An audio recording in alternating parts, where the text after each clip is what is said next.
गरुडाचे पायी ठेवे वेळोवेळा डोई. त्याला थोडं बेस दे बेटा. वेगी आनावा तो हरी मददिना ते उद्धरी. पाय लक्ष्मीचे हाती पाय लक्ष्मीचे हाती म्हणून येतो का कोळती. वेगी आनावा तो हरी मददिना ते उद्धरी. तुका मने शेषा जागे करा ऋषिकेशा. वेगी आनावा तो हरी मददिना ते उद्धरी. पांडुरंगा करू प्रथम नमन. पांडुरंगा करू प्रथम नमन. हे पांडुरंगा करू प्रथम नमन. पांडुरंगा करू प्रथम नमन. पांडुरंगा करू प्रथम नमन. पांडुरंगा करू प्रथम नमन. पांडुरंगा करू प्रथम नमन. पांडुरंगा करू प्रथम नमन. दुसरे तोरणा संताचिया. दुसरे तोरणा संताचिया.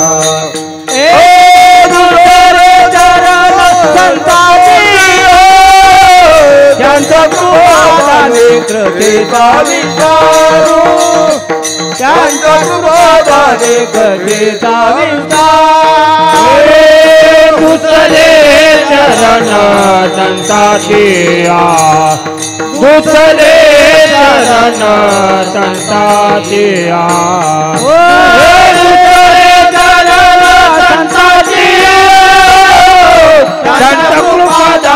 कथेचा विस्तारू.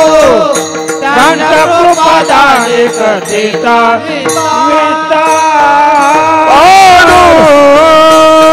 रंगा करू प्रथम नमन. पांडू रंगा करू प्रथम नमन. रंगा करू प्रथम नमन. पांडू रंगा करू प्रथम नमन.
प्रस्तुत चिंतनरूपी सेवेसाठी निवडलेला अभंग श्रीमंत श्री जगद्गुरु तुकोबा यांचा 4 चरणाचा जवळजवळ टोटल वारकऱ्यांच्या पाठातला अभंग घेतला बरं का. म्हणजे संपूर्ण आपले सुंदर वारकरी आहेत आणि गायक आहेत, वाजवणारे सुंदर आहेत. पेटी मास्तर ते 1 नंबर 1 दिसतात. तसं मला पेटीची गरज नाही, पण आता तुमच्या प्रेमासाठी वापरायची काय अडचण नाही. नाही तर तुम्ही बंद करून ठेवता नाही, वाजवायचं हां, तसं काय अडचण नाही. मी जमितो सगळं, तसं काही नाही. आजचा जो प्रोग्राम आहे, आजचा जो कार्यक्रम आहे, तो एक निमित्तानं केलेला कार्यक्रम आहे. भागवतामध्ये नित्यकर्म, नैमित्य कर्म आणि काम्यकर्म आणि प्रायश्चित्त कर्म अशा कर्माचं स्वरूप सांगितलेलं आहे. नित्यकर्म म्हणजे काय? महाराज म्हणतात दैनंदिन केल्या जाणारी कर्म त्याला नित्यकर्म असं शास्त्रामध्ये उल्लेख केलेला आहे. नैमित्तिक कर्म म्हणजे काय? काही निमित्तानं केल्या जाणारे कर्म त्याला नैमित्तिक कर्म म्हणतात. आणि मात्र आजचा जो कार्यक्रम आहे याला नैमित्तिक कार्यक्रम असं याचं स्वरूप आहे. कोणतं कार्यक्रम आहे? सौभाग्यवती गोजेरबाई माणिकरावजी कदम आणि मात्र त्यांचं देहावसान झालेलं आहे. आणि आपल्या हिंदू धर्म संस्कृतीमध्ये शास्त्रशुद्धप्रमाणे गोड जेवणाचा कार्यक्रम आपण करतो. त्यांच्या पाठीमागं 2 मुलं 1 मुलगी असा त्या परिवार आहे. एक मुलगा हयातमध्ये नाही, एक आहे तरी मुलाचा मुलगा पण आहेच, म्हणजे तेच मुलगा म्हणायला काही अडचण नाही. असा सुंदर भाविक परिवार आहे. त्यांचं मृत्यूचं म्हणजे कारण मला लक्षात येतं. आणि हे जे कार्यक्रम आपण स्वीकारला आहे, हरिभक्तीपरायण आमचे हनुमंतराव काका आंदलगावकर आणि आमचे परमशनी भगवान महाराज म्हाळंगीकर महाराजांनी थोडं संपर्क केलेत. आणि योगायोगानं आजचा हा दिवस मोकळाच होता. हरकत नाही म्हणले काका येऊ शकतो आपण.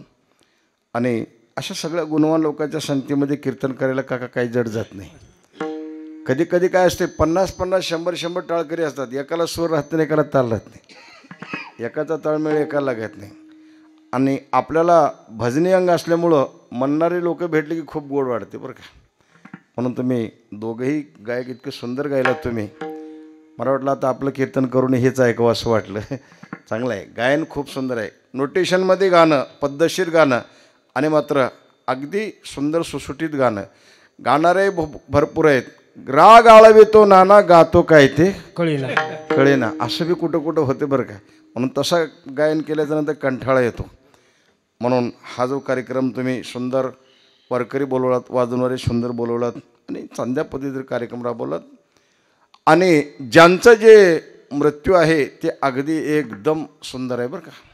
सौभाग्याचं लेणं हे फार महत्त्वाचं असते.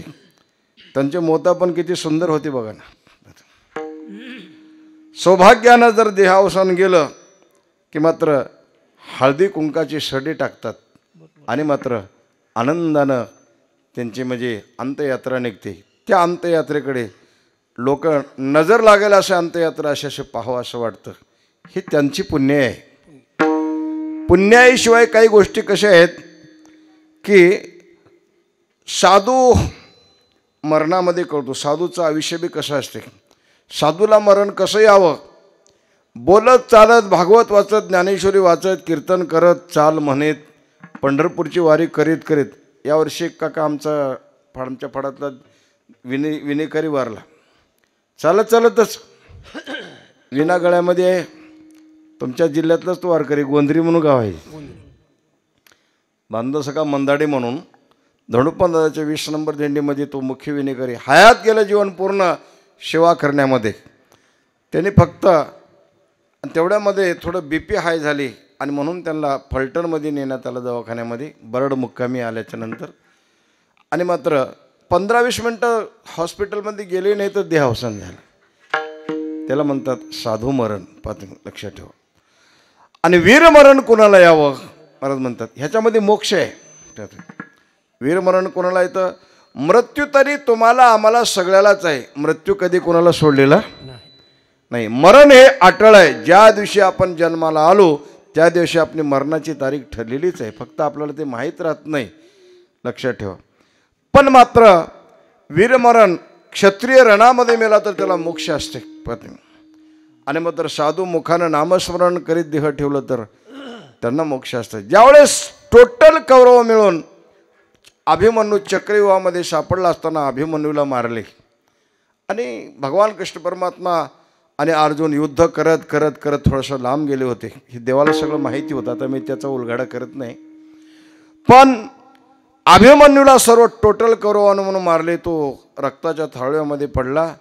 तेवढ्यामध्ये अभिमन्यू हा चक्रव्यूहामध्ये सापडला अशी बातमी कळल्याच्या नंतर अभिमन्यू हा धारातीर्थी पडलेला आहे म्हटल्याच्या नंतर भगवान कृष्ण परमात्मा अर्जुन ज्यावेळेस जवळ येतात त्यावेळेस अभिमन्यूच्या डोळ्यावाटे अश्रू जात होती. अर्जुन काय म्हणतात, का रे अभिमन्यू मृत्यूचं भी वाटते का तुला? भीती वाटते? काय दुःख येते तुला? त्याला म्हणे बाबा मृत्यूची मला मुळीच दुःख वाटत नाही. का? मी एका शूराच्या पोटी जन्म घेतलेला असल्यामुळं मला मरणाची अजिबात भीती वाटत नाही. मग तुला दुःख काय वाटते? काही नाही म्हणले, फक्त एका मूर्खानं माझा अपमान केला. कोणी केलंय? एवढे लोक मारले मी, एकटा 16-17 वर्षाचा मुलगा यांच्याशी मी झुंज दिली. हा तुमचा पराक्रम मी राखून ठेवलेला आहे, याच्याबद्दल मला खंत वाटत नाही. पण जाता जाता त्या मूर्ख जयद्रथानं माझ्या माथ्याला लाथ मारून निघून गेली. फक्त त्याचं सूड वगवा, माझ्या आत्म्याला शांती लागली. अभिमन्यूला दुःख वाटलं नाही मरणाचं. का? शूर रणामध्ये कळतो, सती सरणामध्ये कळते आणि साधू मरणामध्ये कळतो. असं जे मृत्यू येते ना, गोजीरबाई सारखं मात्र म्हणतात की मालकाच्या अगोदर सौभाग्य अशा पद्धतीनं जाणं हे फार मोठी पुण्य आहे. आणि घरातून करते धरते माणसं गेल्याच्या नंतर त्या घरवाल्याला काय दुःख असतं ती इथं सांगून जमत नाही. मला त्याची खूप मोठी जाणीव. माझे वडील लहान असताना काका 12 वर्षाचा असताना वारले. आईचं मात्र आई म्हणजे वारून 4-5 वर्ष झाले. सगळा आधारच आईचा होता ना. आईचा कळवळा असा असते पत्नी, जगात सगळ्या गोष्टी मिळतात पण आईवडिलाचं जे शुद्ध प्रेम आहे ते तुम्हाला कुठेच मिळणार नाही, लक्षात ठेवा. आणि असं असल्याच्या नंतर थोडंसं त्या घरावरती त्यांच्यावरती खूप मोठी जबाबदारी असते. पण ते थोडं हळूहळू दुःख विसरावं तर काय एके दिवशी आपल्याला पण जायचं आहे. पण त्यांच्या आत्म्याला शांती लाभण्यासाठी म्हणून अन्नदान आणि नामचिंतन. कलियुगामध्ये दोन गोष्टीला फार मोठं महत्व आहे. लेने को हरिनाम, देने को अन्नदान. तुम्ही त्यांच्या नावाने हे सगळं समर्पण केल्याच्या नंतर त्यांच्या आत्म्याला शांती लाभते. 13वा का साजरा करतात त्याचं थोडा आधार सांगतो, तुमच्या लक्षात घ्यायचं. गरुड पुराणामध्ये फार असं गोड वर्णन केले महाराज. त्याच्यामध्ये आपलं देहावसान झाल्याच्या नंतर प्रेताला जिथं झोपवतात त्या ठिकाणी आत्मा 3 दिवस भ्रमण करतो. किती दिवस? 3 दिवस. 3 दिवस तिथून संपल्याच्या नंतर मात्र जिथं प्रेताला बसवतात तिथं 3 दिवस असतो म्हणतात. हे 3 किती झाले? 6. नंतर स्मशानभूमीमध्ये 3 दिवस राहतो म्हणतात. 3 आणि 3 6 आणि 3 9. परत त्यांना मुक्कामाला वरती नेण्यासाठी 3 दिवस लागतात. किती दिवस झाले? 3 आणि 3 6 आणि 3 9 आणि 3 12. तो आत्मा स्वस्थानाला मुक्कामाला पोहोचल्याच्या नंतर आणि मात्र आपण इथं त्यांच्या नावाने त्यांना सुखशांती लाभो, त्यांना चांगल्या पद्धतीचं स्थान मिळो, त्यांच्या नावानं ही जसं अन्नदान नामचिंतन समर्पण केल्याच्या नंतर मात्र त्यांच्या आत्म्याला दुःख देता येत नाही. यमधर्म तिथं भेटतात. म्हणून तेवढ्यासाठीच आपण हा 13वा गोड दिवस म्हणून साजरा करतो. तोच दिवसाच्या निमित्ताने आपल्याला 1-1.5 तास भगवंताचं चिंतन करायचं आहे. तुकोबारायने या अभंगामध्ये हा अभंग काका 2 प्रसंगामध्ये येतो. कुठं कुठे येतो? एक पहिल्या प्रसंगामध्ये येतो, ते दररोज आपण काकडा म्हणतो की नाही. हे अभंग झाल्याच्या नंतर यग इटाबाई म्हणतात. आणि यग इटाबाई म्हटल्याच्या नंतर पहिली ओळ संपून जाते. आणि याच अभंगामध्ये आणखी हाच अभंग जगद्गुरु तुकोबाराने ज्यावेळेस सदैव वैकुंठ गमन करतात आणि त्या निर्याणपर प्रसंगामध्येच सुद्धा हा अभंग आहे. हां, म्हणून गोड जेवणाला आणि मात्र पुण्यतिथीला शक्यतोवर निर्याणपर किंवा उपदेशपर प्रकरणातले अभंग घ्यावं लागतात. असं संप्रदायाचा काही दंडक आहे. कळतंय त्यांना बरं का. आता ज्यांना कळतं नाही त्यांना कुठेही कशी बी काही घडलं तर त्याला काही हरकत नाही. परंतु मात्र आपण सुज्ञ असल्यामुळं संदर्भ काय आणि मात्र त्या संदर्भाने कोणता अभंग निवडायचा आहे म्हणून आपण याच प्रसंगातला हा अभंग निवडलेला आहे. तुकोबाराने या अभंगामध्ये एका पक्ष्यांच्या चरणावरती मी डोकं ठेवतो असं म्हणतात. गरुडाची पायी. आता तुम्हाला अशी शंका येऊ शकते, तुकोबाराचा अधिकार पाहिला आणि मात्र ह्या पक्षांचा अधिकार पाहिला तर मात्र तुकोबारानं विचारलं, महाराज तुम्ही ज्यांच्या चरणावरती डोकं ठेवतो म्हणतात, सजातीय सजायती ती ठीक आहे पण तो आपल्या जातीचा नाही ना. तो कसा आहे? तो पक्षी आहे. लक्षात ठेवा, पक्षी आहे आणि तुम्ही त्या पक्ष्यांच्या चरणावरती डोकं ठेवतो म्हणतात. आणि महाराज तुमचा तर अधिकार, तुकोबाराचा अधिकार वर्णन करत असताना 4 जगद्गुरूचं वर्णन केलेलं आहे. पाहतो मी, आद्यगुरु शंकराचार्य, भगवंताला बी जगद्गुरू म्हणतात. वसुदेवं सुतं देवं कंसचानूर मर्दनं देवकी परमानंदम कृष्णं वंदे जगद्गुरु. आणि तुकोबारालाही म्हटलेलं आहे जगद्गुरु तुका अवतार नामयाचा. तुका अवतार नामयाचा. जगद्गुरु तुका अवतार नामयाचा. जगद्गुरु तुका अवतार नामयाचा. जगद्गुरु तुका अवतार नामयाचा. जगद्गुरु तुका अवतार नामयाचा. जगद्गुरु तुका अवतार नामयाचा. जगद्गुरु तुका अवतार नामयाचा. संप्रदाय सकळांचा येथून या. संप्रदाय सकळांचा येथून या. संप्रदाय सकळांचा येथून या. संप्रदाय सकळांचा जगद्गुरु तुका अवतार नामयाचा. जगद्गुरु तुका अवतार नामयाचा. जगद्गुरु तुका अवतार नामयाचा. जगद्गुरु तुका अवतार नामयाचा. जगद्गुरु तुका अवतार नामयाचा. जगद्गुरु तुका अवतार नामयाचा. जगद्गुरु तुका अवतार नामयाचा. जगद्गुरु तुका अवतार नामयाचा. जगद्गुरु तुका अवतार नामयाचा. संप्रदाय सकळांचा येथून या. संप्रदाय सकळांचा येथून या. जगद्गुरु तुका अवतार नामयाचा. संप्रदाय सकळांचा येथून या. संप्रदाय सकळांचा येथून या. महाराजांच्या अधिकाराचं जर वर्णन करायचं ठरलं निळूरामचा जगद्गुरु तुका अवतार नामयांचा. संप्रदाय सकळांचा येथून या.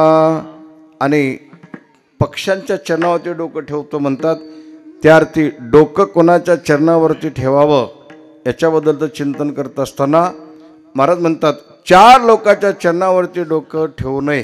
पत्नी जर ठेवलोही तर तिथून तुम्हाला कसल्याच प्रकारचा काही लाभ भेटत नाही. नंबर क्रमांक 1 कोण आहे? तो आत्यंतिक कामांध झालेला आहे. पत्नी त्याचं आयुष्यच पूर्ण काम वासनेमध्ये बुडून गेलेलं आहे. आणि तुम्ही जाऊन त्यांच्या चरणावरती नतमस्तक होऊ लागलात. त्या अर्थी तुम्हाला तिथून काही लाभ भेटणार नाही. आणि उलटं तुमचा लाभ तर तिकडंच गेला आणि शेवटी तुम्हाला सुद्धा त्याच्यातला काही हिसाब भोगावा लागतो. 1 नंबर क्रमांक 2 क्रोधी. ऑटोमॅटिक राग आला येतो. एवढा क्रोध आहे त्याच्या अंतकरणामध्ये की मात्र त्याच्या जर चरणावर डोकं ठेवायला आपण गेलो तर मात्र 100% त्याला जेवढा क्रोध होतो त्या क्रोधातून जेवढा दोष घडतो त्याच्यात ते 10% आपल्याकडे येण्याची शक्यता असते. 2 तिसरी गोष्ट अशी आहे की माणूस सतत लोकांची निंदा करतो.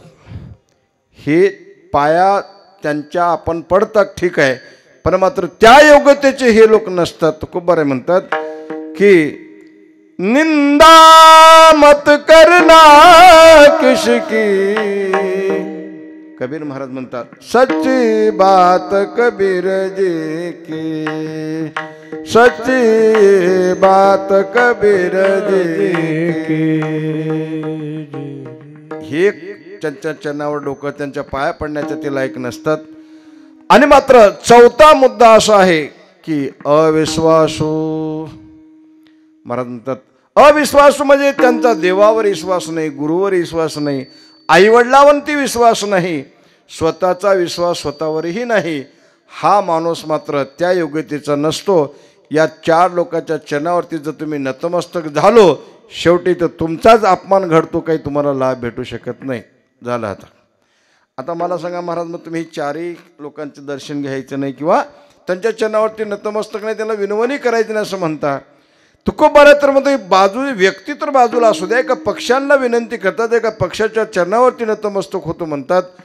तो पक्ष का तेवढ्या अधिकाराचा का? तुमचा अधिकार कसा आहे? जगद्गुरु तुका अवतार नामयांचा संप्रदाय सकळांचा येथून या.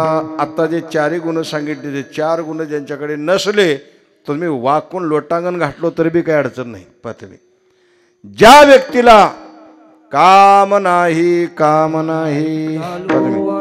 काम क्रोध बंदी खाणे, तुका म्हणे दिले दोन्ही. इंद्रियाचे धनी आम्ही झालो गोसावी, इंद्रियाचे धनी आम्ही झालो गोसावी, इंद्रियाचे धनी आम्ही झालो गोसावी, इंद्रियाचे धनी आम्ही झालो गोसावी. काम क्रोध बंदी खाणी, तुका म्हणे दिले दोन्ही, इंद्रियाचे धनी आम्ही झालो गोसावी, इंद्रियाचे धनी आम्ही झालो गोसावी, इंद्रियाचे धनी आम्ही झालो गोसावी, इंद्रियाचे धनी आम्ही झालो गोसावी. काम क्रोध बंदी खाणे, तुका म्हणे दिले दोन्ही, इंद्रियाचे धनी आम्ही झालो गोसावी. हे त्या योग्यतेचे आहेत महाराज म्हणतात. आणि मात्र आयुष्यात कोणी आपल्याला त्रासही दिला तरी त्या आपल्या मुखातून दुसऱ्याची निंदा घडत नाही. आणि मात्र ज्याचा सर्वस्व विश्वास आहे आणि मात्र संताची पायी हा माझा विश्वास, असेही दर्शनासाठी त्यांना विनंती करण्यासाठी ती योग्य असतात. आता थोडं आपण 2 पक्षी होऊन गेलेत, ते 2 पक्षी कसे आहेत आणि तुकोबारा ह्या पक्षाला विनंती करतो म्हणतात. समान पक्षी आहेत पण देवाचे भक्त आहेत असं आपल्याला म्हणायचं. पक्ष्यांना पशुपक्ष्यांना तुम्हाला आणि आम्हाला 4 गोष्टी इक्वल आहेत अण्णा. 4 गोष्टी बराबर आहेत. काय काय आहेत गुरुजी? 4. आहार, निद्रा, भय, मैथून. नाथ महाराज म्हणतात सर्व योनी समसमान. पण थोडा तिथं अंडरलाईन केली पद्मी. मनुष्य देहेचे ज्ञान अधिक जाण सर्वाशी. आहार म्हणजे तुम्ही आम्ही खातो आणि जनावरं पण खातात. फरक एवढाच आहे, तुम्ही आम्ही काय खातो? काय खातो? अन्न खातो. आणि जनावर काय खातात? वैरण खातात. खाण्याच्या बाबतीत मला असं वाटते की जनावरच खूप समाधान असतात बुवा. माणसं खाण्याच्या बाबतीमध्ये काका समाधान नसतात. का नसतात? पण तुम्ही एका वेळी दुष्काळ पडला, वैरण कमी पडली, जनावराला उगं एवढं टोपलंभर मशीनमध्ये तुम्ही कुटी काढून बी टाकली, खाऊन मस्त होत करीत बसतात. पण माणसं मात्र दुष्काळ पडला तरी बी त्याला 3 टाइम बराबर खायला पाहिजे. त्याला कमी पडत तर जमत नाही, तो सारखं रागाला येतो. तुकोबारा म्हणतात आपल्याला कळतंय तर काय, ज्याला कळत नाही ते नित्य उठून या खावयाची चिंता, आपुल्या सोहिता नेणती कोणी. आपल्याला कामच उठलं की खायचं, उठलं की खायचं. पण अडचण आपल्याला कधी लक्षात येत नाही. आहार, आता निद्रा, झोप आपल्याला आहे का नाही? हो पेटी झोपतो का नाही तुम्ही? झोप आहे सगळं. तुम्ही झोपता, आम्ही झोपता, सगळे झोपता. झोप आपल्याला बी आहे आणि झोप जनावरांना पण आहे. पण झोपेच्या बाबतीमध्ये सावध कोण आहे सांगा बरं? हा, कसं काय आपण एवढं ज्ञान आपल्याकडे असून आपण सावध कसं काय राहत नाही? गुराच्या जावणीतून एखादी विषारी साप चाला, ताडकन उठतात आणि एकदम सावध होतात. आणि माणसं जर झोपले हो, त्यांच्या छातीवर येऊन साप नाचला तरी बी ह्यांना माहीत राहत नाही, ह्यांच्या लक्षात राहत नाही. का? एवढे गाढ झोपतात महाराज. झोपेचे अनेक प्रकार सांगतात विनोदातून. पहा तुम्ही, साखर झोप म्हण. काही काही माणसं पहाटे पहाटे डोळा लागते ह्याला, त्याला साखर झोप म्हणतात. आणि काही काही लोक जर झोपले तर त्याला चक्कर झोप म्हणतात. झोपायचं पूर्व पश्चिम आणि उठायचं दक्षिण उत्तर. असल्या माणसाला जवळ कधी झोपू देऊ नये बरं का. आणि काही काही माणसं झोपतात ते डोळे उघडेच टक टक टक टक बघल्यासारखं. झोपले तर असतात. मला वाटतं हे झोप थोडं बरी. ह्यांच्या घराला चोरच येत नाही का. चोरं येतात आणि ह्यांचे डोळे बघले की पार पडून जातात. अरे गिऱ्हाईक जागा आहे कडे, आपण इथं चोरी करू नये. आणि काही काही लोक झोपले की मात्र तोंडा करतात. 100 ग्राम साखर टाकलं तरी तसंच खातील, परंतु अजिबात तोंड बंद कर. असे विचित्र झोपीचे प्रकार. आपण झोपलो तरी असं अस्ताव्यस्त झोपतो. जनावर चटकन जागा होतात. आहार निद्रा त्यांना बी आपल्याला फरक आहे. भय काका भीती आपल्याला आहे की जनावराला आहे मरणाची? तुम्हाला विचारलो मी. मृत्यूची भीती जनावराला जास्त आहे का आपल्याला जास्त आहे? आपल्याला जास्त आहे. बरं, आता ते तुम्हाला कळत नसेल. गाडी स्पीडमध्ये आली तर जनावर लवकर साईड देते का माणसं देतात? हे कळते की नाही आपल्याला? माणसंच देतात. माणसाला माहीत आहे गाडीची जर टक्कर झाली तर हात तर मरतो, पाय तर शेवटी मरतो तर मरतो पटकन. जनावर पा बिचारे मेल्यान मेलं म्हणतात. काय एवढं हौसाचं म्हणजे जन्म मिळाले आपल्याला आणि आपण मेलो तर पुन्हा प्रमोशनला, असं त्यांना भीती वाटते. पण सांगतो तुम्हाला, भीती मरणाची कोणाला वाटते? पाप करणाऱ्याला मरणाची भीती वाटते. पुण्य करणाऱ्याला मरणाची भीती अजिबात वाटत नाही. का वाटत नाही? पुण्य करणाऱ्याला माहीत आहे आपण का जीवनामध्ये येऊन कधी खोटं बोललं नाही, जीवनामध्ये येऊन कोणाची निंदा केली नाही, जीवनामध्ये येऊन कोणाचं मत्सर केलं नाही, जीवनामध्ये कोणाचं बरंही म्हणू नये, आपण वाईट म्हणू नये. एका परमेश्वरा वाचून हरी बोला देता, हरी बोला घेता, किंवा बोलावा विठ्ठल पाहावा विठ्ठल, बोलावा विठ्ठल पाहावा विठ्ठल, बोलावा विठ्ठल पाहावा विठ्ठल, बोलावा विठ्ठल पाहावा विठ्ठल, बोलावा विठ्ठल पाहावा विठ्ठल, बोलावा विठ्ठल पाहावा विठ्ठल, बोलावा विठ्ठल पाहावा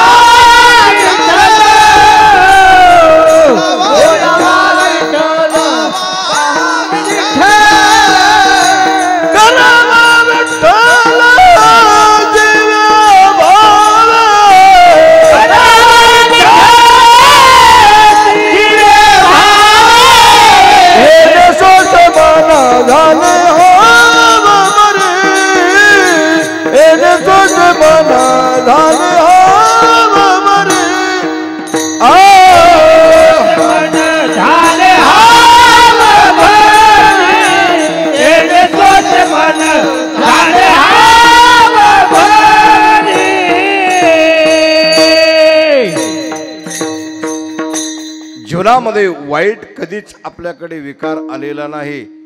त्या माणसाकडे पुण्य हो म्हणण्याची गरज नाही. त्यांच्याकडे पापच राहत नाही तर पुण्यच पुण्य असतं. त्याला माहीत आहे मरणं म्हणजे काय, मृत्यू म्हणजे काय. हे शर्ट जुना झालेला आहे आणि जुना झालेला शर्ट टाकायचं आणि नवीन शर्ट घालून पुन्हा प्रवासाला निघायचं. मरणं म्हणजे काय, हे स्थूळ देहाला तो टाकून द्यायचं. महाराज म्हणतात की हे शरीराला तो टाकायचं आणि मात्र पुन्हा आपल्याला नंतर सुंदर असा जन्म मिळतो. परमार्थ करण्याची संधी प्राप्त होते आणि पुन्हा तो परमार्थिक होतो. आणि मात्र तुकोबाराने त्याच्यासाठी जन्म मरणाला भिले नाहीत. घेईन मी जन्म यासाठी देवा तुझी चरण सेवा साधावयात. तेच मुनी लोक कसे केले बघा तुम्ही. मुनिमुक्त झाले भेने गर्भवासा. तुकोबाराला म्हणतात महाराज हे लोक पळून गेले गर्भवासाला. तुम्ही म्हणता मला गर्भवासाला टाका म्हणता. मग ह्याची वेदना ह्याची यातना तुम्हाला होत नाही का? नाही म्हणले. का होत नाही? गर्भवाशी दुःख नाही येता जाता हृदय असता नाम तुझे. ह्यांना भिण्याची काय गरज आहे? भीती वाटते ते तुम्हाला आम्हाला वाटते का? आपण आपल्याला भगवंतानं हे मनुष्य जन्म कशाला दिलेला आहे? देवे दिला देह, देवे दिला देह भजना गोमाता, तोया झाला फाटा बागिकेचा, तोया झाला फाटा बालिकेचा तोया झाला फाटा बालिकेचा देव दिला देह भजना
अगदी समर्पक प्रमाण दिला तुम्ही. देवे दिल्या देह भजना गोमटा त्वया झाला फाटा बाधिकेचा.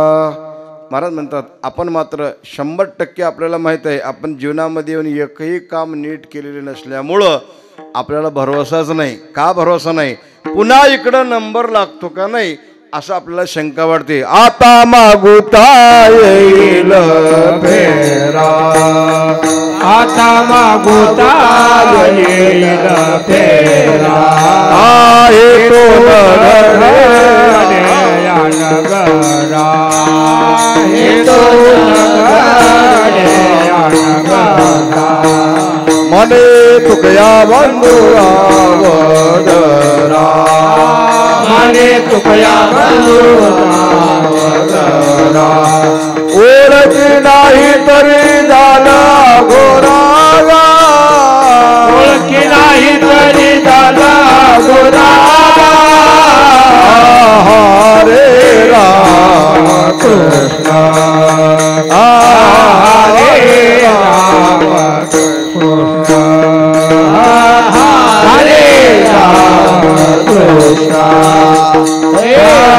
हरे राम कृष्ण. आता मागुता येईल फेरा, आता मागुता येईल फेरा, हे मन खडे ध्यान फेरा, मने तुकया बंधुरा ओळखी नाही तरी झाला गोरागा.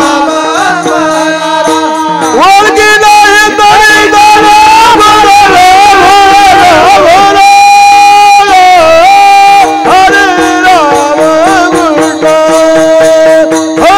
कृष्ण हरे राम कृष्ण. ओळखी नाही तरी झाला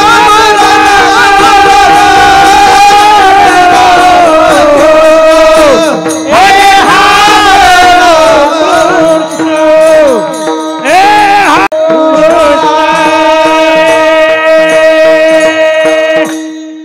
गुरुजी तुम्ही ढिल्ल पडू नका बरं का. आता मागोता येईल फेरा, पुन्हा इकडे नंबर लागतो का नाही सांगता येत नाही म्हणलं. अंधलगाव मध्येच येतो काय भरोसा आहे. आता मागोता येईल फेरा येतो न घडे या नगरा. म्हणून देवाच्या ठिकाणी श्रद्धा ठेवा, भाव ठेवा. जर तुम्ही ह्या जन्मी जर ओळख नाही दिलो तर तुम्ही नरकात जाल म्हणतात. ओळखी नाही तरी जाल अघोरा घात. त्यांना भीती वाटते. लक्षात ठेवा मृत्यूची भीती आपल्यापेक्षा जनावराला वाटत नाही पण आपल्याला वाटते. का वाटते? असे आपण अवगुण करत असल्यामुळे वाटते. चांगलं वागणाऱ्याला अजिबात मरणाची भीती नसते. आहार निद्रा भय मैथून म्हणजे विषय संगती, विषय संग पशुपक्ष्यांनाही आहे, तुम्हाला आम्हालाही आहे. पण आपल्यापेक्षा पशुपक्षी फार चांगले. जन्मात एकदा विषय संख्येला ते तृप्त असतात. पण माणसं कशी असतात तुकोबराने का नाटाच्या अभंगात बनगली. विषय ओढी विषय ओढी भुलले देवा, विषय ओढे बोलले देवा, आता याचे कोण करील केव्हा, आता याचे कोण करेल केव्हा. उपदे नारायणी भाव पाहुन भावना देह नारायणे भावनाव नर देह नारायणे भावनाय विषय बोली भुलले देव विषय वारी बोलले देव आता याची गोड करील केव रात्री कोण करेला देव रूपते नारायणी नर देह नारायणे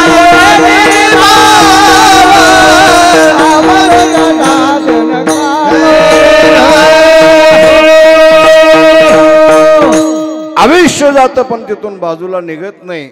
मग ह्याचा विचार कोण करील म्हणतात. विषय ओढी भुलले जीव आता याची कोण करील किंवा नुपदे नारायणी भाव पावने ढाव नरदेह कोण सुख धरिली संसारी. महाराज म्हणतात शेवटचा मुद्दा असा आहे. महाराज म्हणतात की आहार निद्रा भय मैथून सर्व योनी समसपान. पण आपल्याला देवाने बुद्धी दिलेली ज्ञान दिलेलं आहे. आणि हे नाना नाही कोटे आणि हे नाना नाही कोटे आणि काय नाना नाय कोठे आणि काय नाना नाय कोठे याची त्याची कडे देवाचे भजन आणि हे ज्ञान नादी कोटे आणि हे ज्ञान नादी कोटे ही गळे देवाचे भजन आणि काय नाना नाही कोठे आणि काय नाना नाही कोठे. आता आपला मुद्दा असा होता की पशुपशवादिकांना 4 गोष्टी त्यांना आपल्याला इक्वल आहेत. पण मात्र ज्ञान हे श्रेष्ठ आपल्याकडे भगवंतानं दिलेलं आहे.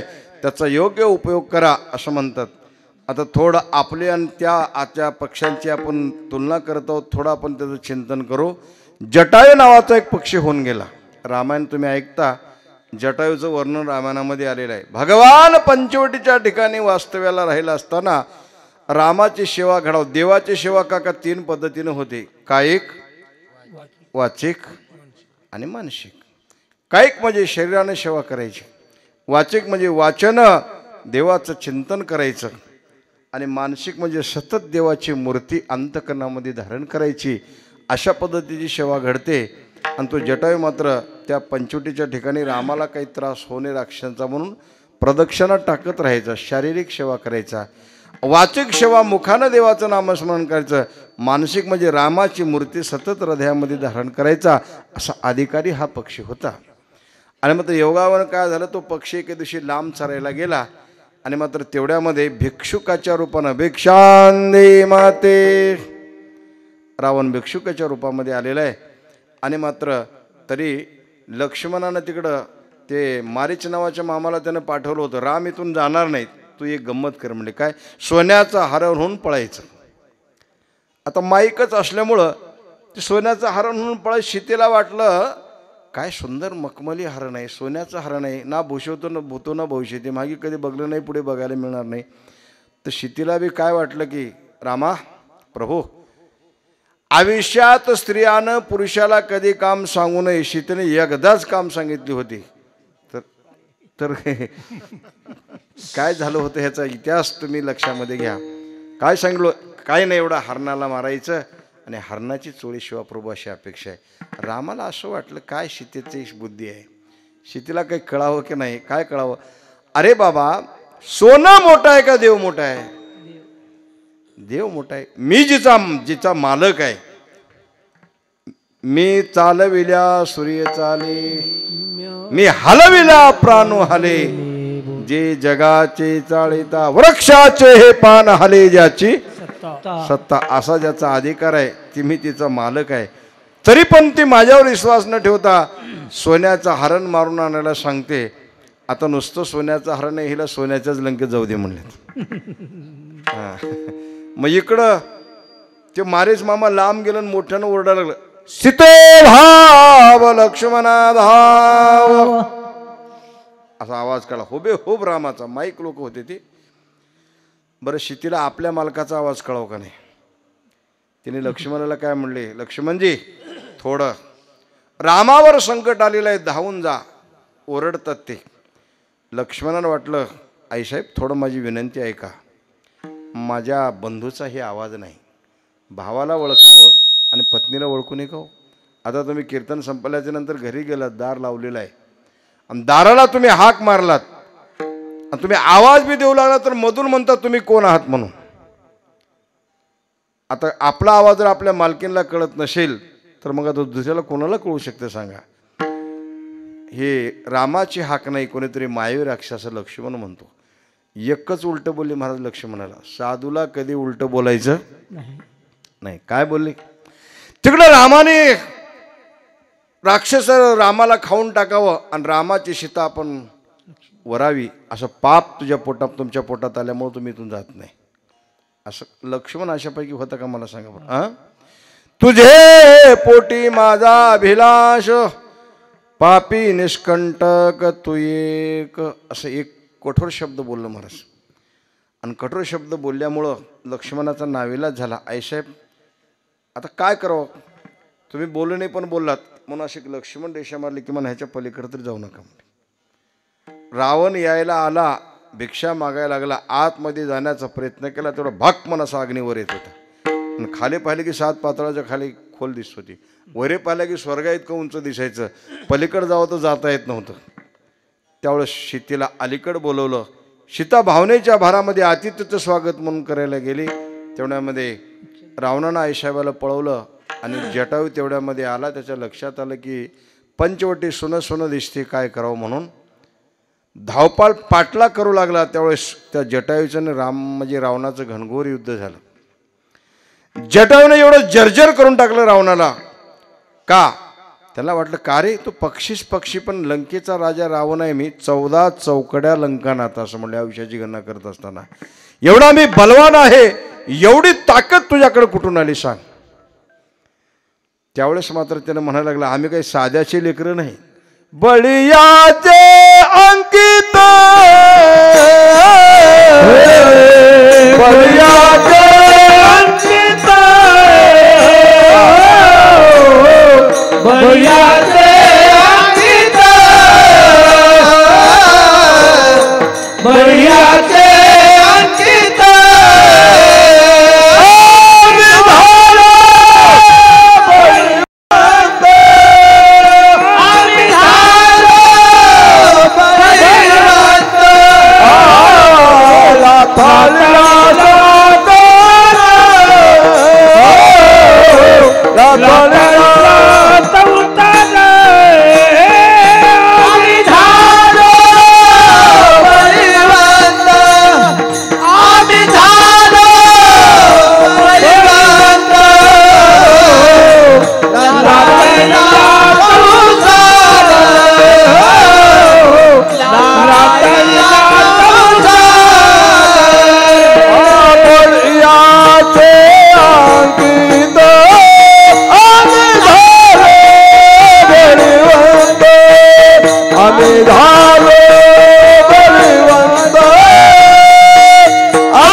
सामान्य नाही आणि आमचा जो भगवान आहे तो सामान्य नाही, तो बलवान असल्यामुळे त्याचे बी आम्ही लेकर बनवायला समजा. हरी तैसे हरीचे दास, नाही तया भयमोह चिंता आस, होडी राहते उदास बळकट कास भक्तीची. रावण थोडा कपटी होता. रावण म्हणला हे काय असं आटपत नाही, मी हारलो गडे म्हणले, पण तुझं मरण कशात आहे सांग म्हणून विचारलं. आता साधूही कधी खोटं बोलत नसतात आणि खोटं बोलतात ते साधू नसतात. त्याला म्हणले माझ्या ह्या दोन्ही पंखात माझा जीव आहे, हे दोन्ही पंख कापले मी काही करू शकत नाही. ह्यानं सहज सांगितलं. रावणानं बरोबर निशाणी केली की दोन्ही पंख कापून काढले. लंड मोंड होऊन तसाच पडला, पण त्याला एक तळमळ होती. का? हे शरीर भगवंतानं ज्यासाठी आपल्याला परोपकारासाठी दिलेलं आहे आणि देवाच्याच कार्यासाठी हे देह झिजवावं. मुखी अमृताची वाणी, देह देवाचे कारणी. राम प्रभू येईपर्यंत आपण कंठात प्राण धरून थांबावं आणि एकदा ही बातमी रामाला सांगावी आणि माझा देह त्याग करावा. असं जर आपण ठरवलं तर जमते का? आपल्याला जमत नाही. का जमत नाही? माझा मुलगा पुण्याहून यायचा आहे, थोडं यमाला म्हणावं लागते आपण थांबा हो. यम म्हणतो मी तुझा विचार करणार नाही, नाही त्या यमाशी करुणा. आपण यम कुणाचा ऐकतो? जे भगवंताचे भक्त आहेत त्याचं जरूर त्याला ऐकावंच लागतं, लक्षात ठेवा. म्हणून श्रीराम जय राम जय जय राम, श्रीराम जय राम जय जय राम, श्रीराम जय राम जय जय राम, राम जय राम जय जय राम, श्री राम जय राम जय जय राम, श्री राम जय राम जय जय राम, श्री राम जय राम जय जय राम, श्री राम जय राम जय जय राम, श्री राम जय राम जय जय राम, श्री राम जय राम जय जय राम, श्री राम जय राम जय जय राम, श्री राम जय राम जय जय राम, श्री राम जय राम जय जय राम.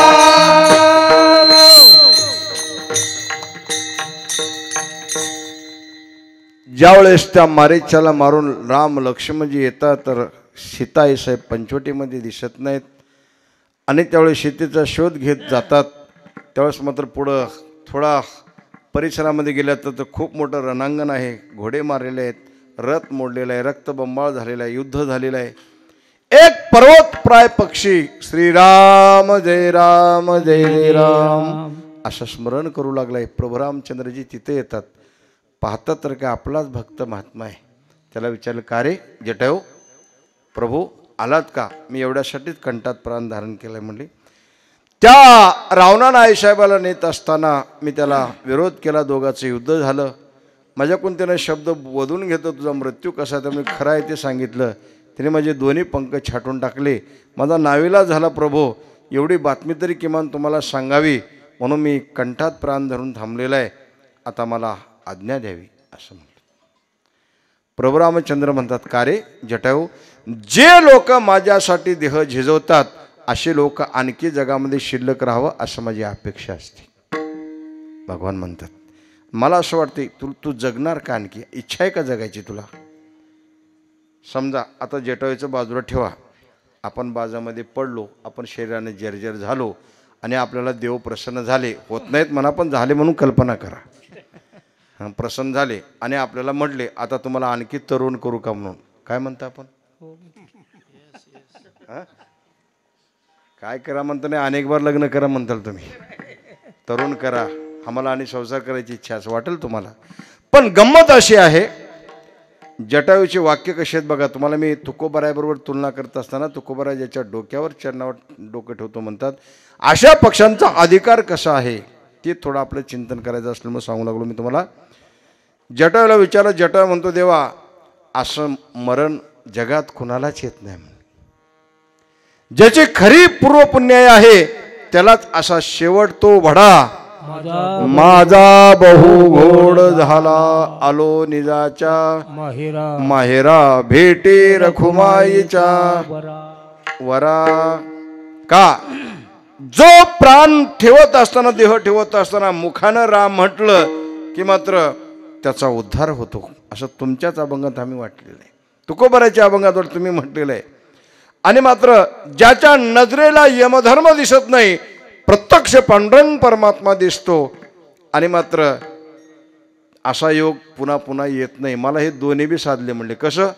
एक तरी आता मी देह ठेवणार आहे आणि माझ्या समोर तुम्ही आहात, माझं केवढं मोठे भाग आहे देवा. हरी पाहिला रे, हरी पाहिला रे, हरी पाहिला रे, हरी पाहिला रे.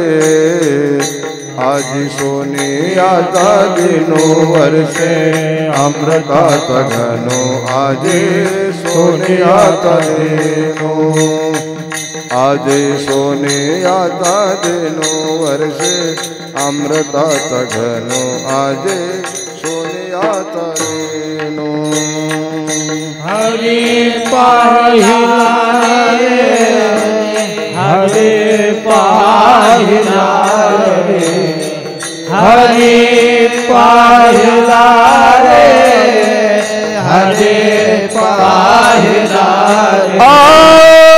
आज सोनियाचा दिनो वर्षे अमृताचा घनो, आजी सोनियाचा दिनो, आज सोनियाचा दिनो वर्षे अमृताचा घनो, आजी सोनियाचा दिनो.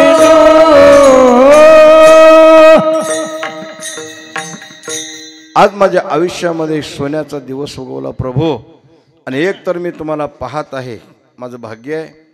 देवानं म्हणले मग जटायू असं माझ्या उजव्या मांडीवर तुझं डोकं ठेव. म्हटल्याबरोबर आता देवाची मांड आपण मरत असताना आपल्याला भेटते का हो? भेटत नाही. पण जटायूचं केवढं मोठं भाग्य आहे. देवाच्या उजव्या मांडीवर डोकं ठेवून श्रीराम जय राम जय जय राम म्हणून त्यानं देह ठेवलं. मला सांगा केवढा मोठा त्यांचा अधिकार आहे. हा भक्त महात्मा आहे. जसा हा जटायू आहे तसंच मात्र त्याच तुलनेचा एक पक्षी आहे, त्याचं नाव आहे गरुड. म्हणून तुकोबाराय म्हणतात गरुडाचे पाय आ, गरुडाचे पाय आ, गरुडाचे पाय हो, गरुडाचे पाय, गरुडाचे पाय, गरुडाचे पाय आ, गरुडाचे पाय, गरुडाचे पाय. ठेवी वेळो वेळानो, ठेवी वेळो वेळानो आ, वेगिया नावा तुहारे आ, वेगिया नावा तुहारे.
गरुडाचे पायी. आता तुम्हाला एका पक्षाचं चिंतन ठेवलं, गरुडाच्या पायावर मी डोकं ठेवतो म्हणता, ठेवी वेळोवेळा डोई. गरुडाचं आणि देवाचं नातं कसं, आणि तू देवाला लवकर घेऊन ये असं त्याला विनंती केलेली आहे. का विनंती? गरुडाचं आणि देवाचं नातं असं एवढं काय जवळीक आहे सांगा. त्याच्याबद्दल महाभारतात एक दृष्टांत आलेला आहे की कश्यपाला तशा खूप बायका होत्या, पण 4 बायकांचं असं वर्णन केलेलं आहे. महाराज म्हणतात, दिती, आदिती, कद्रू आणि विनीता. एक देवाची आई, एक दैत्याची आई, एक सर्पाची आई आणि एक गरुडाची आई. हे 4 बायकाचं नातं काय होतं हो? नाही म्हणजे एका पुरुषांना जर 4 बायका असल्या तर ह्यांचं नातं काय होते? असं सरळच आहे की हो, सवतीचं नातं होते. आणि सवतीचा काय असतो? हां, एकाचं एकाला पटत नाही, ते केले ह्याला पटत नाही, हे केलेले मत्सरच असतो सवतीचा. रामायण कशानं घडले? हां, मत्सरानंच घडले ना. त्याच्यामुळं ही सवती मत्सर असतो. एके दिवशी सगळ्या एके दिवशी अंगणामध्ये असं बसलेत आणि दुपारची वेळ आहे आणि उगाच चर्चा चालू झाली. टाइमपास करत बोलत होते. काय बोलत होते? माणसं कधी कधी गल्लीत बसतात पण दिल्लीचं बोलतात बरं का. दिल्लीच्या ह्यांच्या बोलण्याचा काही अर्थार्थी संबंध राहत नाही, पण माणसं बोलतात एवढं खरं आहे. हे बोलत बोलत बोलत विषय लांबला आणि मात्र त्या सर्पाच्या आईनं गरुडाच्या आईला म्हटली, सूर्याच्या रथाचे घोडे कसे आहेत? काय गरज होती का? सूर्य राहिला तिथं, त्याचे घोडे तिथं आणि ह्यानी इथं, आणि त्यांची चर्चा ह्यानी इथं करायला. आणि हे बोलण्यामध्ये एवढ्या वेगात आल्या, एवढ्या टेन्शनमध्ये आल्या आणि मात्र तिने म्हणले पांढरे आहेत. कोण म्हणते? गरुडाची आई म्हणली पांढरे आहेत. म्हणले का? हिचा एक मुलगा त्या सूर्याच्या रथावर सारथ्य करतो, त्याचं नाव अरुण आहे. अरुण उदय झाला सकाळी असा लाल गोळा येतो की नाही, ती आहे पहा तुम्ही, आणि तो सारथ्य करतो. म्हणतात माझ्या मुलानं मला सांगलं, खोटं सांगलं असेल काय? सूर्याच्या रथाचे खरेच पांढरे होते ना, पांढरे आहेत म्हणले. हिनं पांढरे म्हणल्यावर तिचा पारा चढला.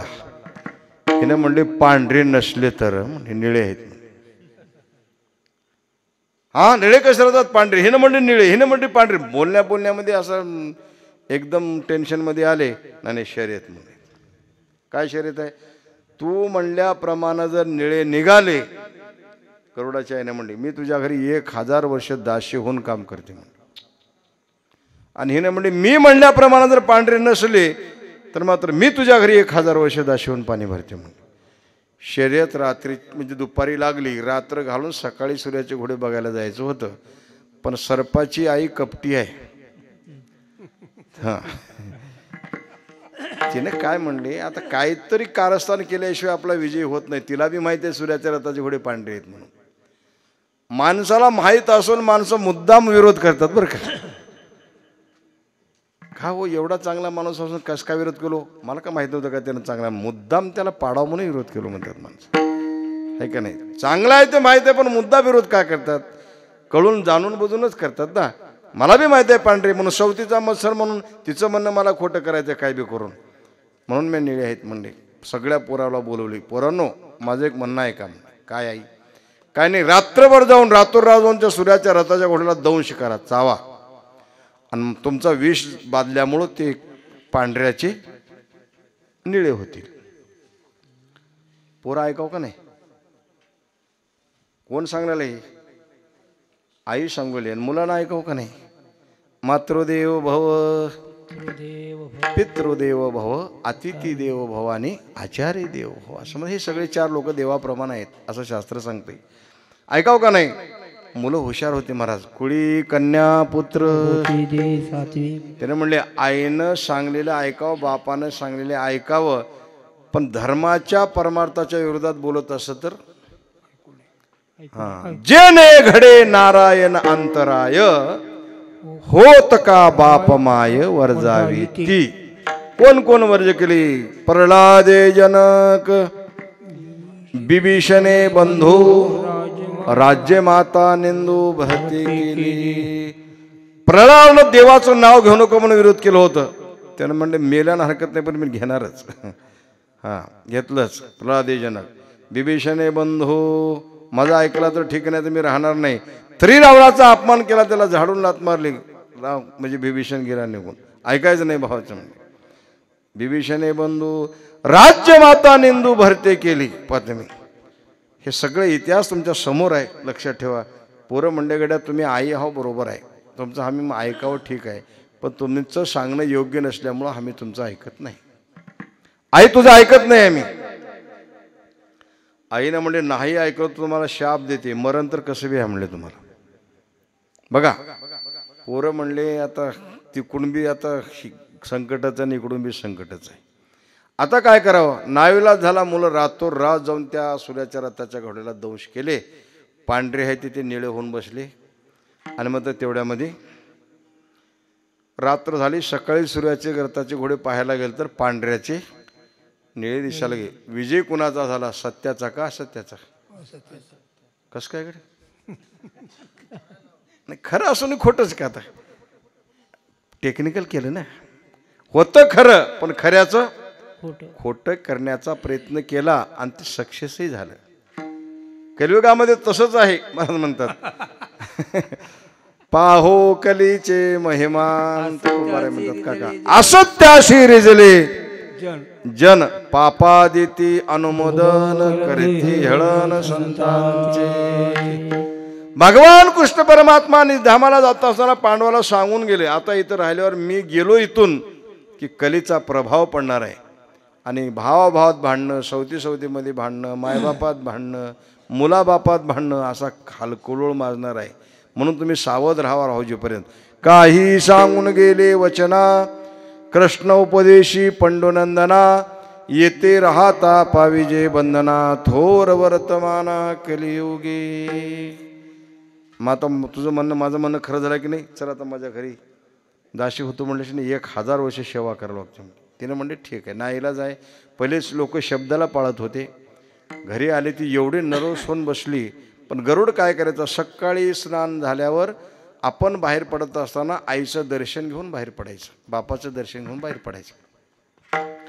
आईकडे आला तर काय आईच्या चेहऱ्यावर तेजस्पुंजपणा नाही, म्हणजे एकदम नरोस होऊन काय झाले आई, कोणी शिवी दिली का, कोणी अपमान केला? अरे झालं काही नाही, उगच्या उगच सगळं कारस्थान होऊन बसले. म्हणजे झालं काय, असं असं झालं म्हणजे. असं तुझ्या सावत्राईच्या इथं मला कुठं बी नोकरी करायची येळ यायची होती, पण सवतीच्या घरी पाणी भरायची माझ्या नशिबाला येळ यायची होती. जबान दिली त्यावरती मला पाळावं लागते.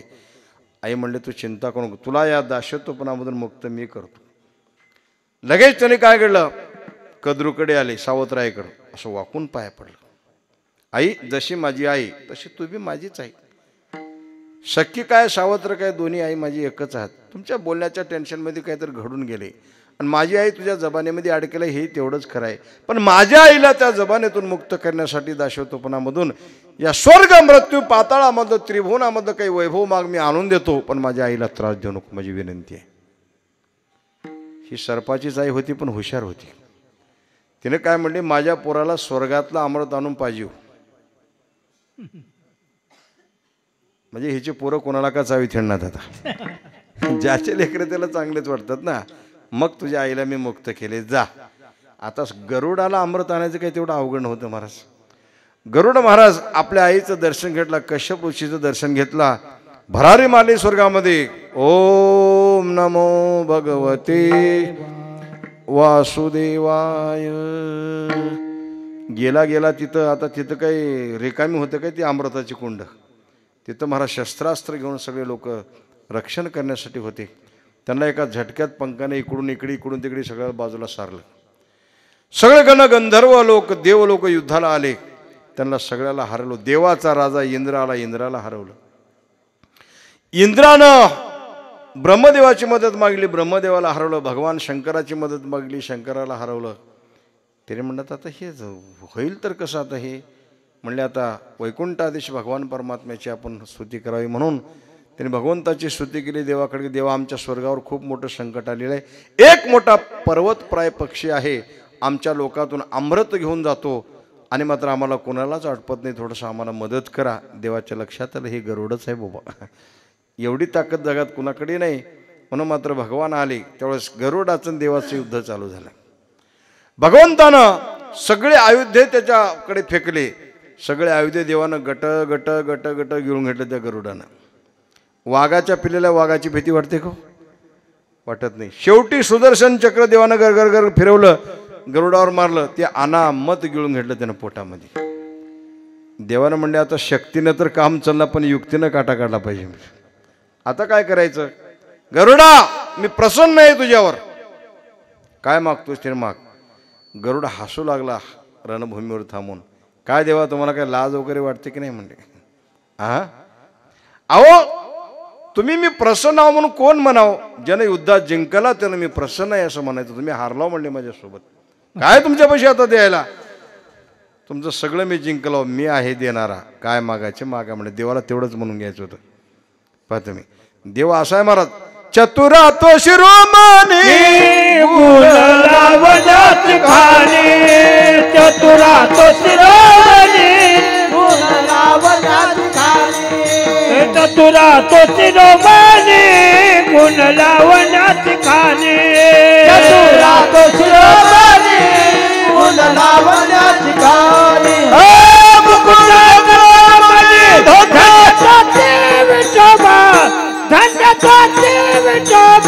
चतुरा तो शिरोमणी गुणलावण्यात खाली, चतुरा तो शिरोमणी गुणलावण्यात खाली.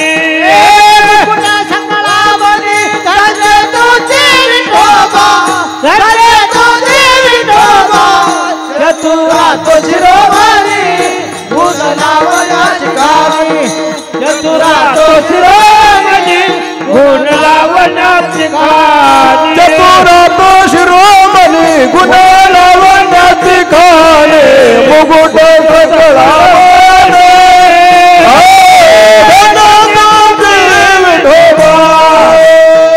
चतुरा तो शिरोमणी गुणलावण्यात खाली, मुकुट सकळावणे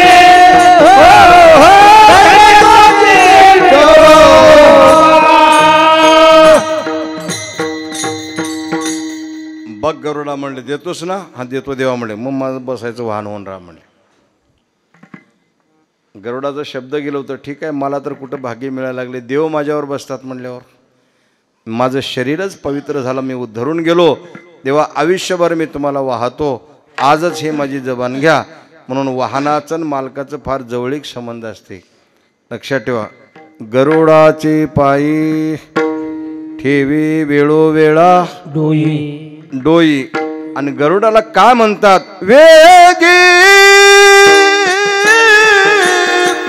आनावा को हारे, वेगी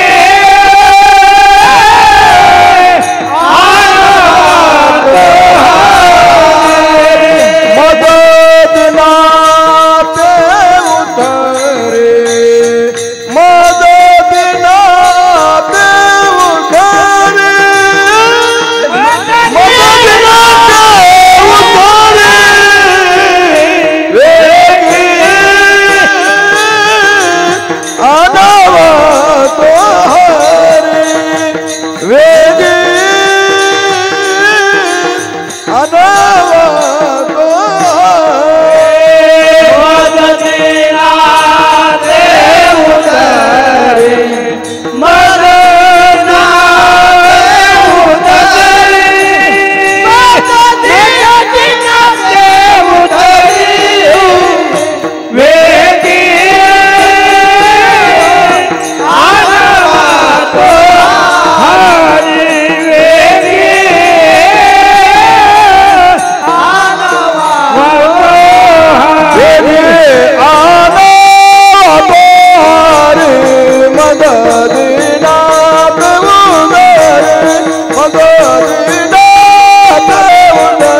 बोला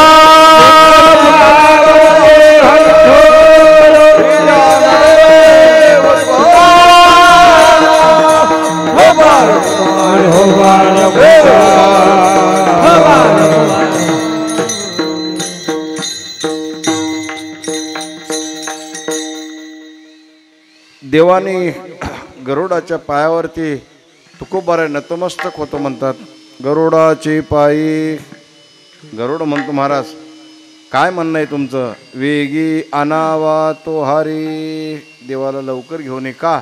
देवाचे तुझे फार जवळून संबंध आहेत गरुडा. त्याने तुकोबारायला पटवून दाखवलं गरुडानं. म्हणजे महाराज माझे देवाचे संबंध जवळून आहेत, मी देवाचा वाहन आहे. पण वाहनाचे मालकाची गठण कधी होते? मालकाला कुठं दौऱ्यावर जायचं असेल तरच वाहनाची मालकाची गठण होते. आमचा मालक काही दुसऱ्याच्या मालकासारखा मालक गरीब नाही. आमचा मालक कसा आहे? ब्रह्मांड नायका विश्वजनाच्या षडगुण ऐश्वर्य संपन्न एक भगवंताची जाण असा ऐश्वर्य संपन्न आमचा मालक आहे. एका मालकाला कितीतरी गाड्या राहतात.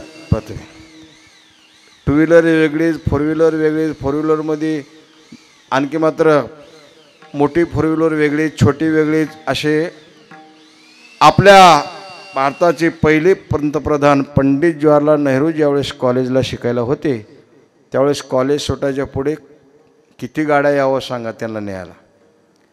जायचं एकट्यालाच. त्या कॉलेजला जेवढे दार आहेत तेवढ्या दाराला एक एक कार येऊन थांबायची. आणि त्याने काही सगळ्या दारावाटे थोडेच येत होते.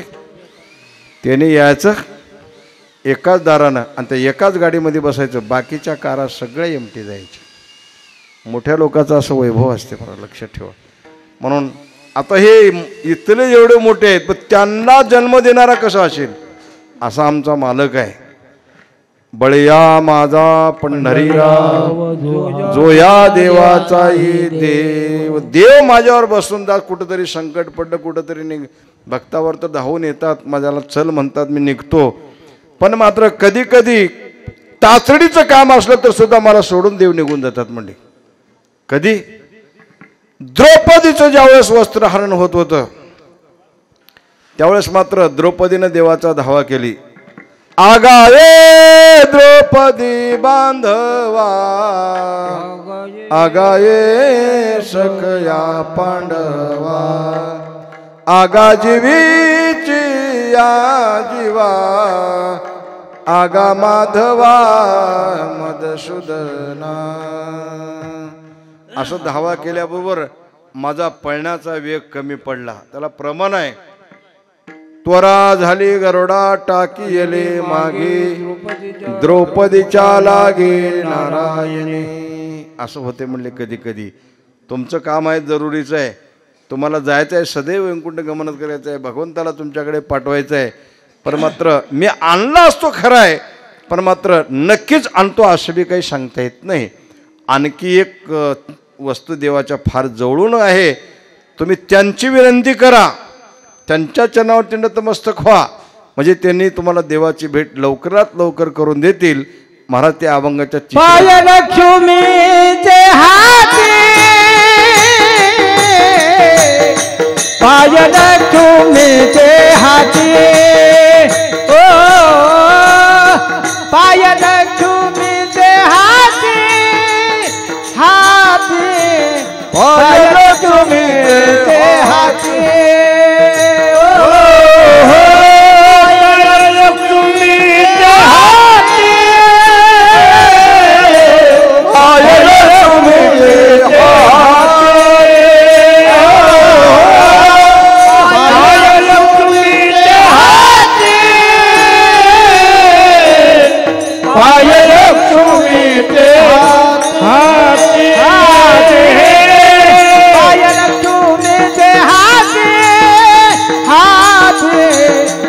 पाय लक्ष्मीचे हाती, हो पाय लक्ष्मीचे हाती,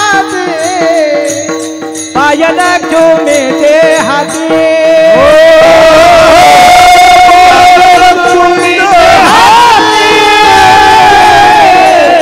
पाय लक्ष्मीचे हाती,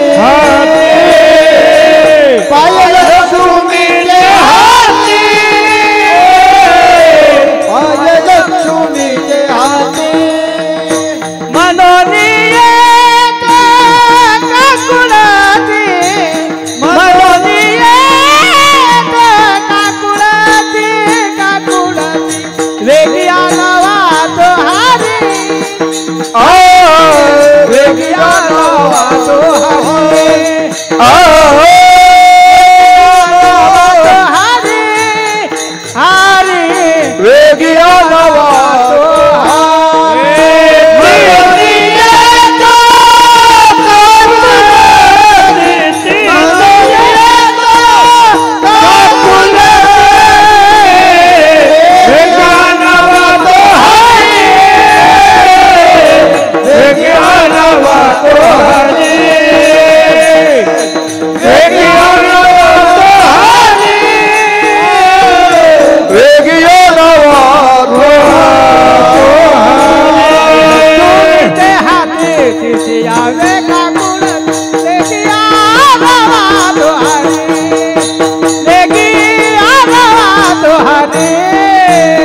पाय लक्ष्मीचे हाती म्हणून येतो काकुलची वेगी आणावा तो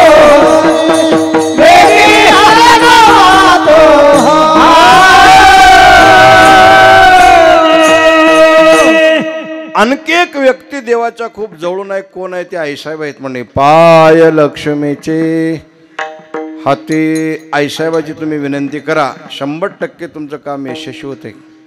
म्हटल्याच्या नंतर तुकोबारा तेच म्हणतात, म्हणून येतो काकुळती. आईसाहेबाच्या हातात देवाचे पाय केव्हापासून आले सांगा?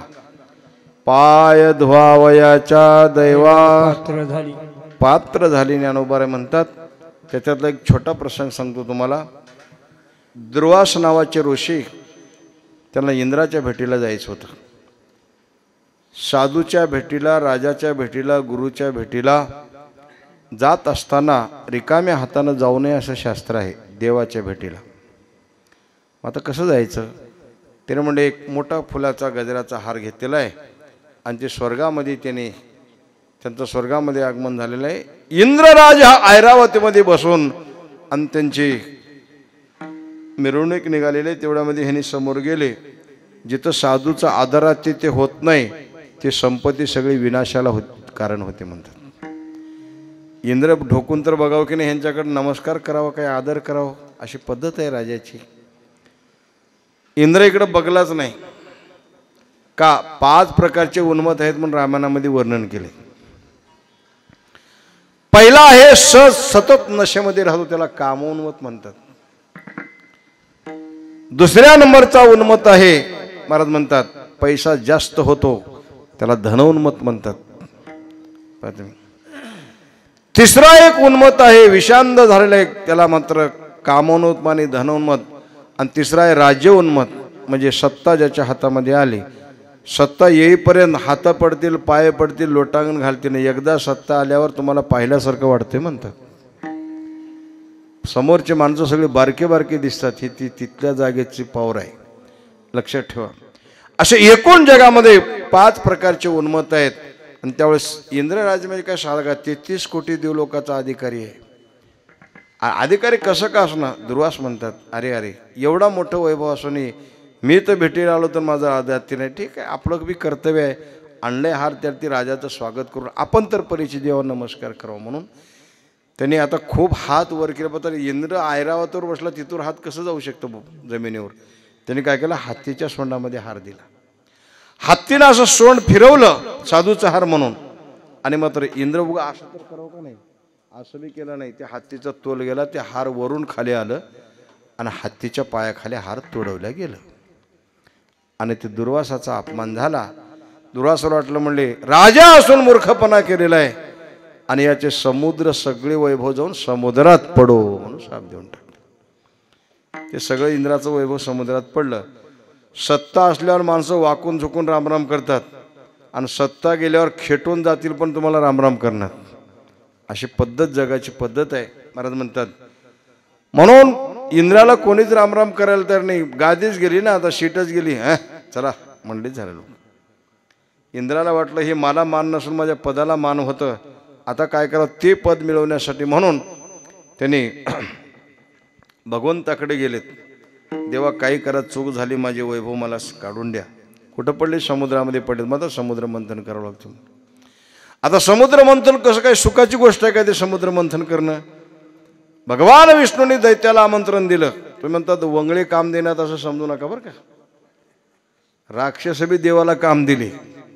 या रे म्हणले, त्यांना बोलवले. त्याने म्हणले काय काम आहे? त्यांना माहीत आहे नक्की काय तर जड आहे तेव्हा ह्याने आम्हाला बोलवलेत म्हणले.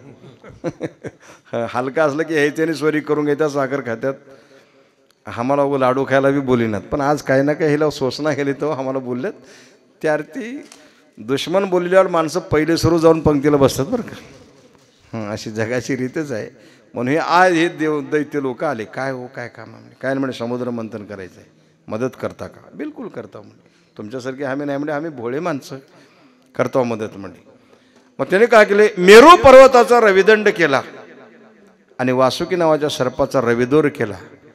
आणि त्या दैत्याला विचारत, तोंडाकून होता का शेपटाकून होता? तर मात्र दैत्य होते पण हुशार होते. दैत्य म्हणले आम्ही शेपटाकून व्हायचं ना म्हणले, आम्ही तोंडाकून होता म्हणले. आता दैत्याचं बाजूला जावा. तुम्हाला सोयरिकेला कोणी बोलिलं, जीभ बांधली, पुढे बसायची मिट्टी राहते का मागं?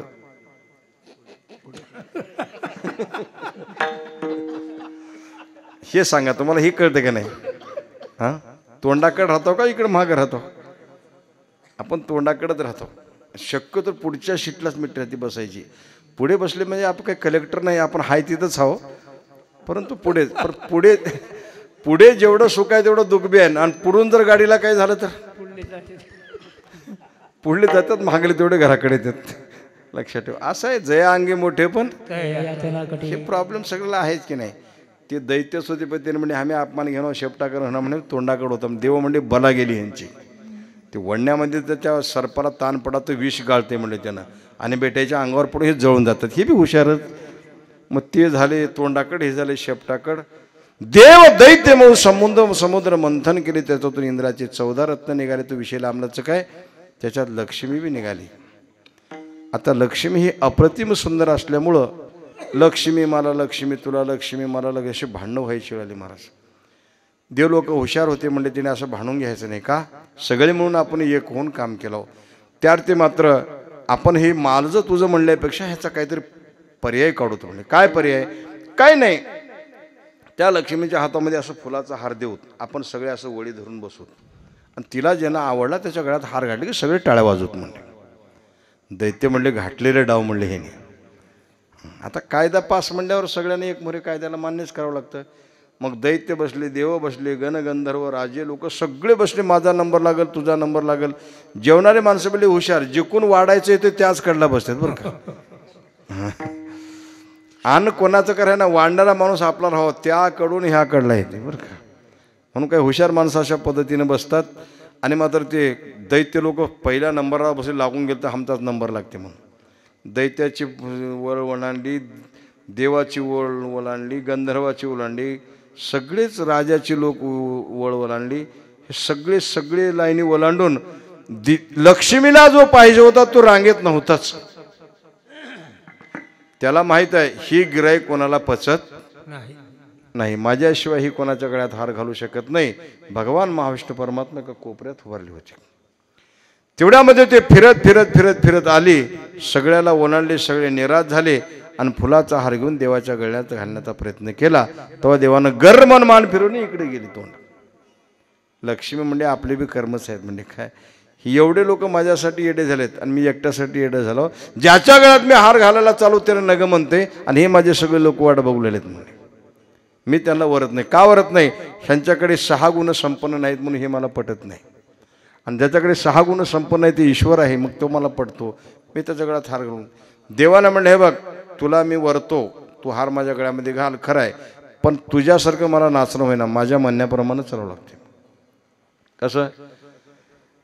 पायातच माझ्या गळ्यात हात घालायचं नाही तर घालायचं नाही. लक्ष्मीला नाविलाज झाला. लक्ष्मी म्हणले, देवा खरं आहे, मी तुमच्या पायाची सेवा अजन्मभर करीत राहीन, याला मी अजिबात विसरणार नाही.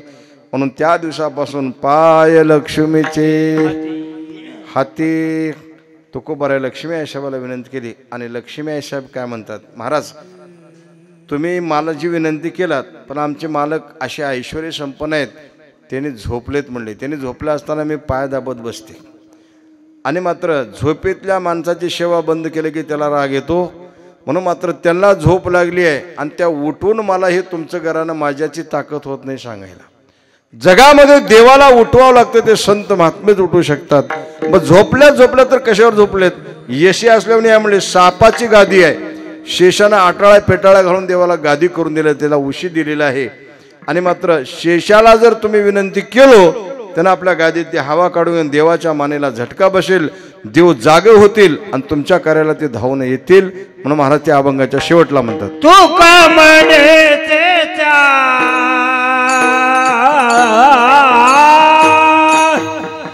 तू का म्हणे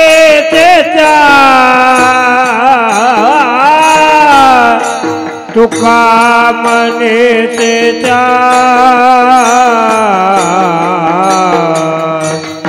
तू का म्हणे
हे नाम नाते उतरी उतरी उतरी मद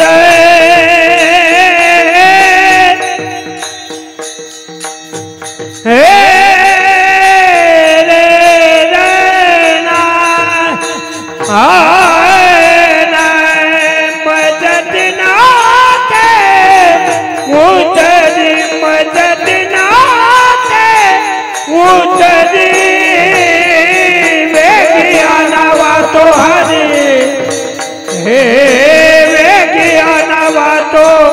हरि वेगियाना वातो हरि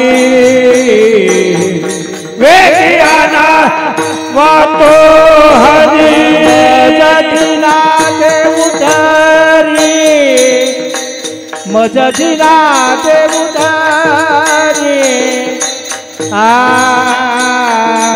आ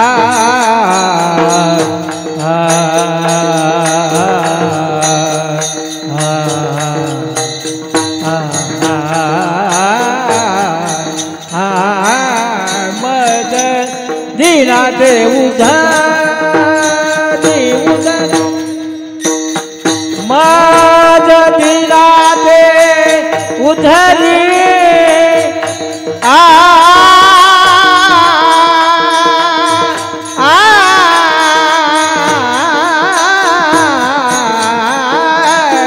माज दीना दे उधारी उधारी मजदिना देवधारी आ आ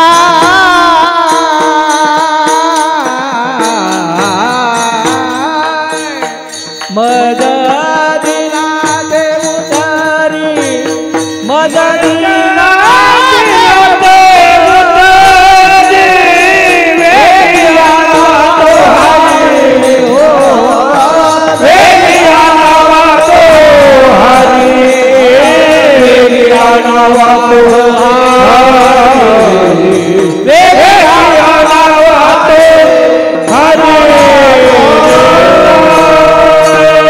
ज्ञानेश्वर मावली ज्ञानराज मावली ज्ञानेश्वर मावली ज्ञानराज मावली ज्ञानेश्वर मावली ज्ञानराज मावली ज्ञानेश्वर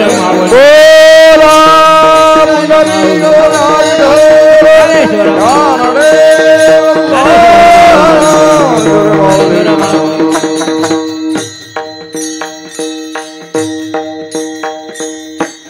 कीर्तन स्वरूपाची सेवा संपलेली आहे. आपण जे नामचिंतन केलोत आणि मात्र गोजरबाई आईसाहेब यांच्या आत्म्याला शांती लाभो अशा पण त्याला भावपूर्ण श्रद्धांजली समर्पण करून कीर्तनरूपी सेवेला पूर्णविराम देऊ. इथे येण्याचं कारण हनुमंतराव काकांनी आपल्याला निमंत्रित केलेत आणि गाव काका छोटंच आहे तुमचं पण चांगलं प्रसन्न वाटलं एकदम. आणि तुमच्या मारुतीराची दिशाही खूप चांगली आहे. दक्षिणमुखी हनुमान बऱ्याच ठिकाणी राहत नाहीत पहा तुम्ही. हे मात्र फार नवसाला पावणारी देवता असते. एवढीच जागा आहे पण किती सुंदर प्रसन्न असं आहे. काही काही गावामध्ये गेले की महाराज त्या जाग्यामध्ये समाधानच वाटत नाही. असं काही काही ठिकाणचं फार मोठं महत्त्व असते. तुम्ही तास 2 तास झालं तरी न कंटाळता व्यवस्थित बसून चतुर्श्रोते आहात तुम्ही. व्यवस्थित तुम्ही ऐकून घेतलात. झालेली सेवा हनुमानजीच्या चरणी समर्पित करतो. शेवटचं एक तुकोबाराचं भजन करा आणि शेवटची चाल होईल. मग शिवेला पूर्णविराम देऊ. तुकाराम तुकाराम तुकाराम तुकाराम तुकाराम तुकाराम तुकाराम तुकाराम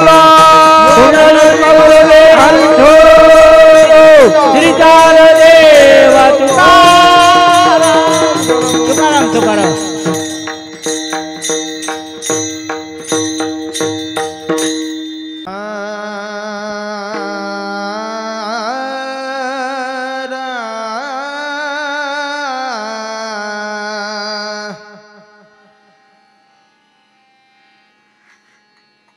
तुका मन शेषा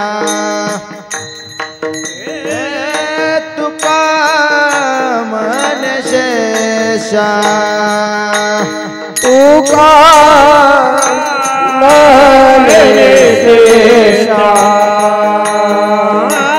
तुका मने शेषा तुका मने शेषा तुका मने शेषा तुका मन शेषा तुका मन शेषा जागे करार ऋषिकेशा जागे करार ऋषिकेशा वेगी आनावा तुहारे वेगी आनावा तुहारे जागे करार ऋषिकेशा जागे करार ऋषिकेशा वेगी आनावा तुहारे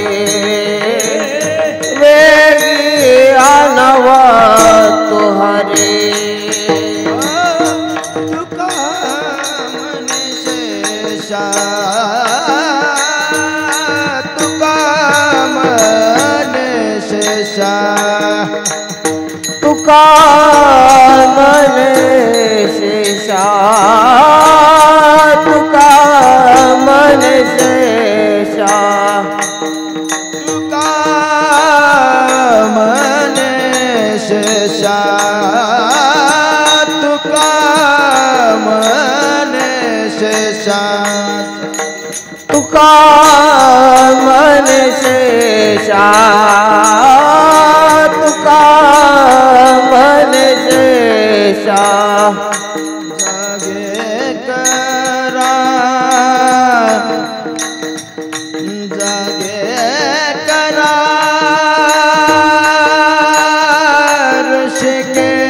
ऋषिकेशा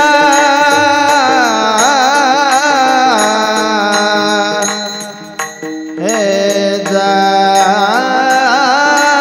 जागे हे जागे करा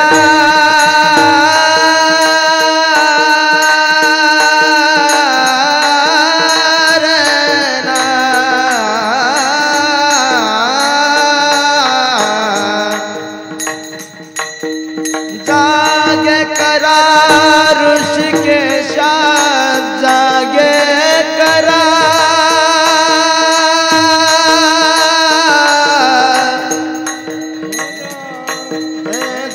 जागे करा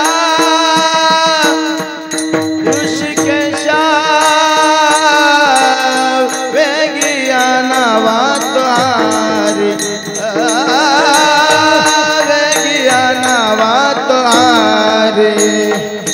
जागे करा ऋषिकेशा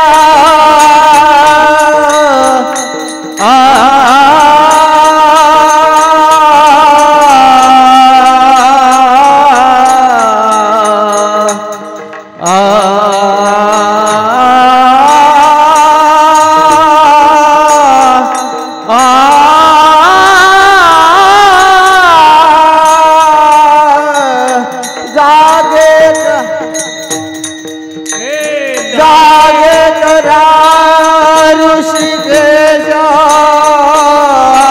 वेगी आनावा तुहारे वेगी आनावा तुहारे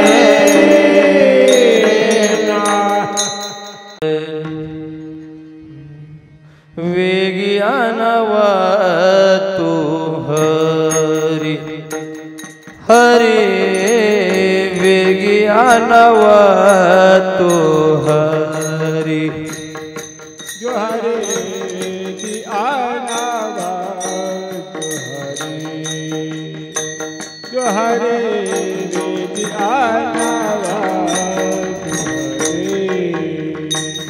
हरे वेगी आनावा तो हरी हरे वेगी आनावा तो हरी जो हरे वेदी आनावा तो हरी जो हरे वेदी आनावा तो हरी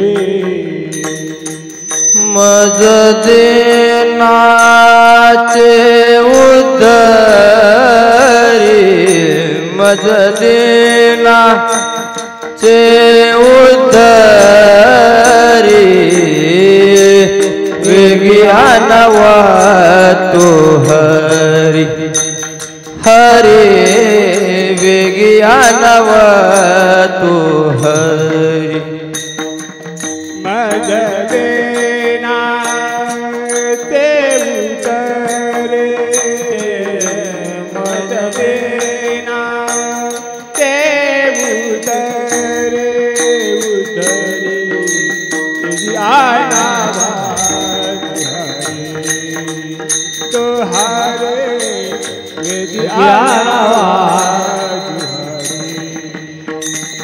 हरे विज्ञानवा तो हरि हरे विज्ञानवा तो हरि तो हरे वेदी आनावा तो हरे वेदी आनावा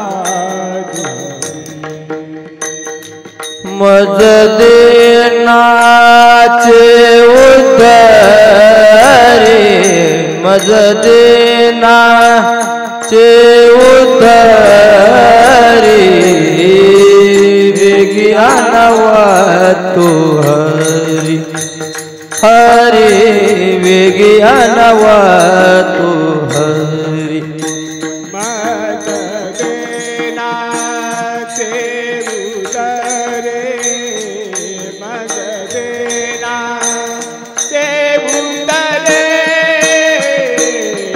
विज्ञानवा तो हरि विज्ञानवा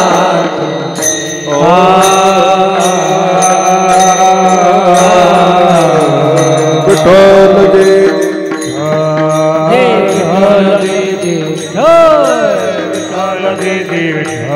बोला हरे विठ्ठल श्री ज्ञानदेव